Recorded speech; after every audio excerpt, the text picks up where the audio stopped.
share any more, or should I go ahead and give away a prize? You, sir, the new. No, I just come to watch. Prize. Craig always says he can't tell stories, but he goes around rambling his stories to people all the time, and he plays Irish folk music, which is basically storytelling with a fiddle anyway. Yes. Well, I don't know. What story can I tell? I don't know. I can tell the drunkest, craziest gig I ever had with James. Would that be worth listening to? Sure. Probably. I mean, we all love James, right? Who's James? He used to play around here with Craig a lot. Okay. He was in a band called the Brothels. He's in a new one now. Have you ever met anybody that within a couple of weeks of knowing them, this guy is in the wrong place in the wrong time. He is a pirate, but he just doesn't know that. He's a modern day pirate. Yeah, he doesn't go around. He does go around breaking things sometimes. He doesn't go around stealing things, but just his haphazard way of living and the fact that he can drink as much as he does in the sun and still walk around, much less breathe. You're like, you should have been a pirate. That's right. Yeah, I remember one time we played this. No. You got to get up here on this camera. Up here. You're gonna start this. Okay. Talking about drinking. One time we played at a place one time, and he drank I don't know how many beers and shots of whiskey, and they made us pay for it because the management thought we were giving it away, you know, because he was drinking so much. But no, he was drinking it all. Yeah. And anyway, talking about St. Patrick's Day. So we had like crazy amounts of gigs to do on St. Patrick's Day. That was like 4 years ago, I guess. And we scored the biggest gig ever. We were playing for a doctor.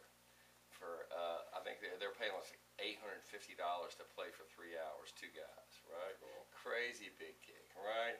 And we'd already done a gig that night, and we were going there. It was the last gig of the night, and everything was looking good. You know, James wasn't too drunk. He was a little drunk, not bad.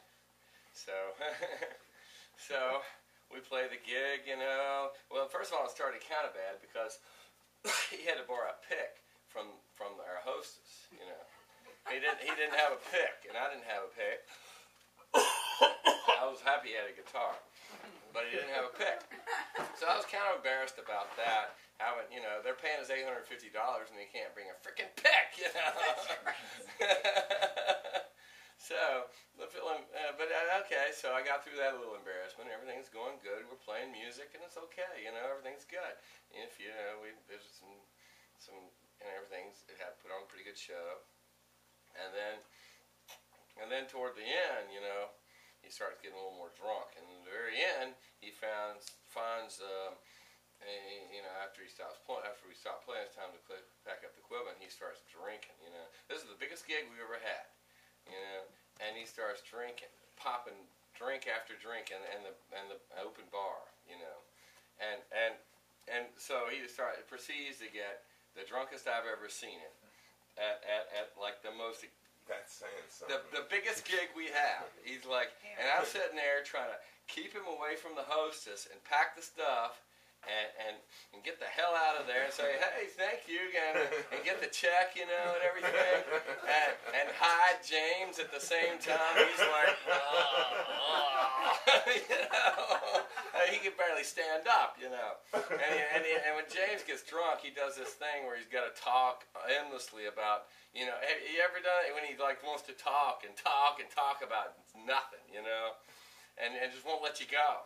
and he's wanting to do that, you know, and I'm trying to keep him away from the hostess and pack the stuff at the same time and keep him hidden, you know, and so I guess I got it done, you know. I guess we got it half-assed done. So we get on the road there, and of course halfway home we have to stop, and he has to, you know, spill his Lucky Charms.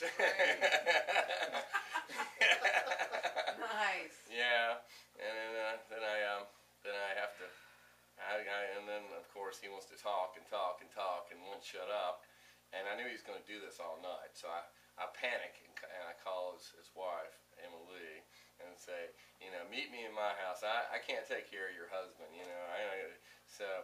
So between Emily and his friend Tom, they talk to him till like daylight, and I go to sleep. And the end, yeah, and All right. hey, all those